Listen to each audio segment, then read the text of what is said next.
4 بچے تھے کنزا کے۔ ایک پرائیویٹ اسکول میں ٹیچر تھی، عمر 28 سال۔ اللہ نے پیارا بنایا تھا کنزا کو۔ چھوٹی ہی عمر میں ایک قیامت نے اسے مار ڈالا تھا۔ وہ قیامت جانتے ہو کیا تھی؟ کنزا کا شوہر مر چکا تھا۔ 4 بچے سسرال والوں نے بچوں کے ساتھ گھر سے نکال دیا۔ میکے میں ماں باپ نہیں تھے، بھائی بھابھی بھی آخر کب تک حال پوچھتے ہیں۔ کنزا بچوں کا پیٹ پالنے کے لیے اسکول پڑھا کر جو 4 پیسے ملتے، مشکل سے 2 وقت کی روٹی کھا رہی تھی۔ حالات ایسے تھے، نہ کوئی مددگار تھا، نہ کوئی سہارا، نہ کوئی سینے لگا کر درد بانٹنے والا تھا، نہ سر پر ہاتھ رکھ کر دلاسا دینے والا۔ اکیلی عورت، 4 بچے، نہ گھر اپنا، نہ کسی کا سہارا۔ کرائے کا مکان تھا، حالات نے زنجیروں سے باندھ رکھا تھا۔ پھر کچھ یوں ہوا۔ بڑا بیٹا جو ابھی 8 سال کا تھا وہ بیمار رہنے لگا۔ اس کی دوا کے پیسے، جمع پونجی خرچ کرنے لگی۔ سرکاری ڈاکٹر نے کہا اسے کسی پرائیویٹ ہسپتال میں چیک کروائیں۔ کنزا نے بھائی سے مدد مانگی چند پیسوں کی۔ بھائی نے کہا میں نے تم سے کہا تھا میرے سالے سے شادی کر لو، میری بات تو سنی نہیں تم نے، اب میرے پاس کچھ نہیں تمہارے لیے۔ کنزا رونے لگی۔ بھائی آپ اپنے سالے کا کردار جانتے تو ہیں، وہ شرابی اور چور، آئے دن وہ جیل میں بند ہوتا ہے، میں کیسے ایسے انسان سے شادی کر سکتی تھی؟ بھائی نے غصے سے فون بند کر دیا۔ پرائیویٹ ڈاکٹر کو چیک کروایا، 1 دن کی دوا 5000 کی ملی۔ جو بھی پیسے تھے پاس سب ختم ہو گئے۔ گھر بیٹھی ہوئی تھی، بہت اداس تھی کہ کیا کرتی، کوئی سہارا، کوئی راستہ، کچھ سمجھ نہیں آ رہی تھی۔ یہ الفاظ ہم نہیں سمجھ سکتے، جس پہ وہ وقت آتا ہے وہ قیامت کو سمجھ سکتا ہے۔ بچہ پیٹ کے درد سے رو رہا تھا، کنزا کیا کرتی؟ علاج کے لیے اب پیسے نہیں تھے۔ پھر خیال آیا رات کو لڑکیاں بازار میں جاتی ہیں، وہ جسم بیچ کر پیسے کماتی ہیں۔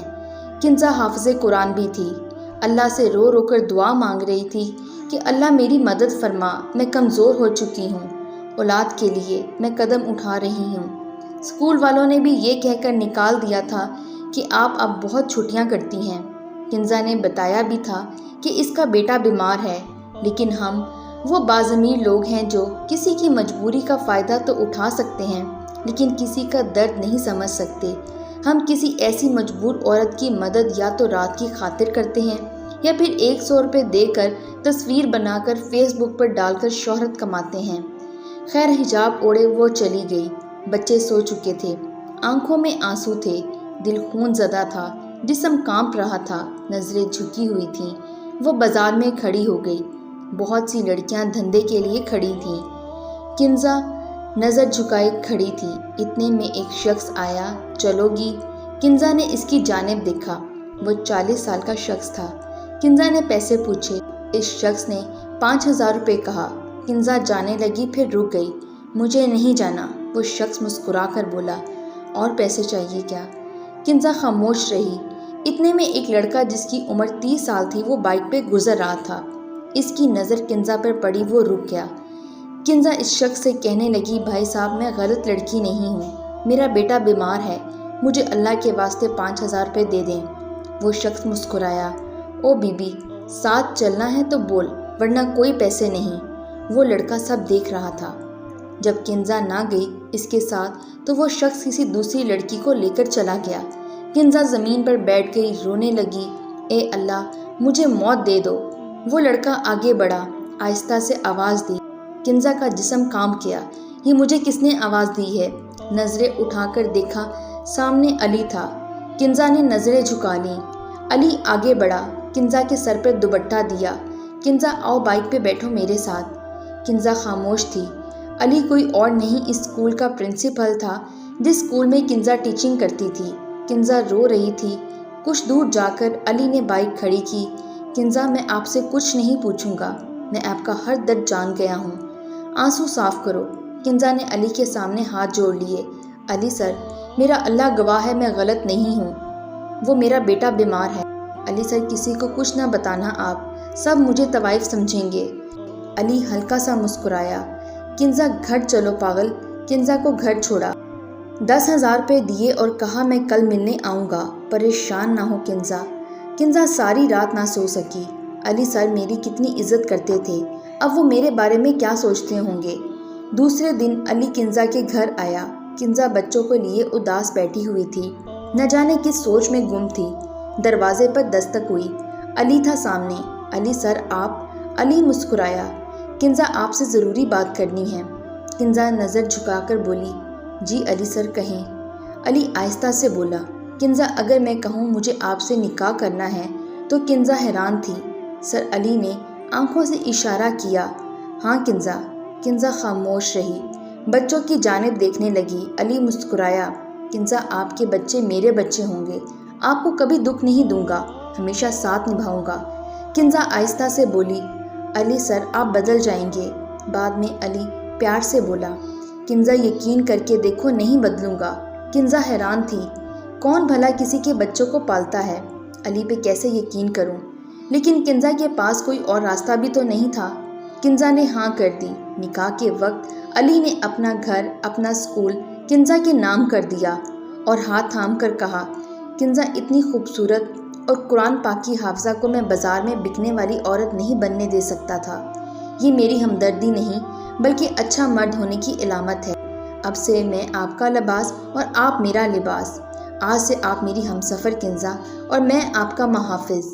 علی کنزا کی آنکھوں میں آنسو آ گئے، آسمان کی جانب دیکھنے لگی، پھر ہلکا سا مسکرائی، میرے اللہ کبھی اپنے بندے کو تنہا نہیں چھوڑتا، کبھی طاقت سے زیادہ درد نہیں دیتا، ہاں آزمائش میں ضرور ڈالتا، اپنے بندے کو بے بس کر کے آزماتا ضرور ہے اور دیکھتا ہے کہ کون بھٹک جاتا ہے اور کون ثابت قدم رہتا ہے۔ وقت گزرنے لگا، شادی کو 6 ماہ گزرے تھے۔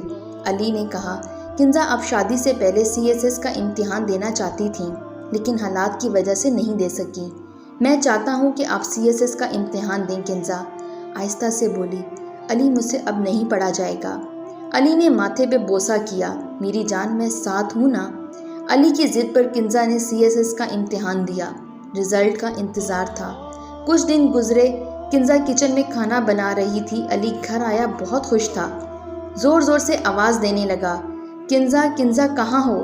کنزا چونک کر جلدی سے کچن سے باہر آئی۔ کیا ہوا علی؟ علی نے کنزا کو باہوں میں اٹھا لیا، کنزا آپ نے CSS کا امتحان دیا تھا نا، آپ پاس ہو گئی ہیں۔ کنزا اب ڈپٹی کمشنر بن گئی تھیں۔ کنزا محبت سے سینے لگ گئی، رونے لگی۔ علی نے آنسو صاف کیے، علی کی آنکھیں بھی نم تھیں۔ علی کا ہاتھ چوم کر بولی، علی آپ نہ ہوتے تو شاید کنزا آج کھو گئی ہوتی۔ علی نے کنزا کے ماتھے پر بوسہ کیا۔ کنزا ہم سفر کا مطلب ہر حال میں ساتھ نبھانا ہوتا ہے۔ کنزا اللہ نے آپ کو وہ عطا کیا ہے جو آپ کے لیے بہت بہتر تھا۔ کنزا آہستہ سے بولی، علی کیا آپ کے قدم چوم لوں؟ علی نے کنزا کا چہرہ دونوں ہاتھوں میں بھرا اور کہا، پاگل، میری کنزا نہیں میرے دونوں جہاں ہو تم میرے سینے پر ہاتھ رکھو اور میرے دل کو سکون دو۔ دونوں بہت خوش تھے۔ کنزا زمانے کو دیکھنے لگی، ایک طرف علی جیسے مرد جو محبت کے پیکر، وفا کے موتی ڈھال بن کر ہر سرد ہوا سے بچانے والے، سینے لگا کر ہر درد سے بچانے والے، ہاتھ تھام کر ساتھ نبھانے والے، اور دوسری جانب وہ مرد جو اپنی ہم سفر کو گالی دیتے ہیں، اپنی ہم سفر کو بات بات پر ڈانٹتے ہیں، اپنی ہم سفر کی عزت نہیں کرتے، اپنے ہم سفر کو دکھ کی سوا کچھ نہیں دیتے۔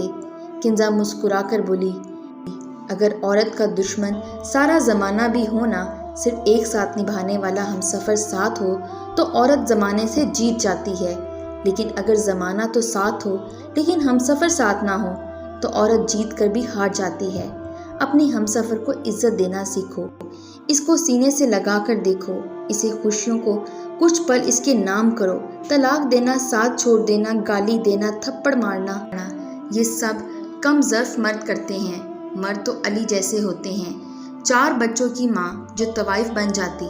علی ہاتھ نہ تھامتا تو کنزا کا ہاتھ تھام کر دکھ میں ڈوبی ہوئی کنزا کو ڈپٹی کمشنر بنا دیتی ہے۔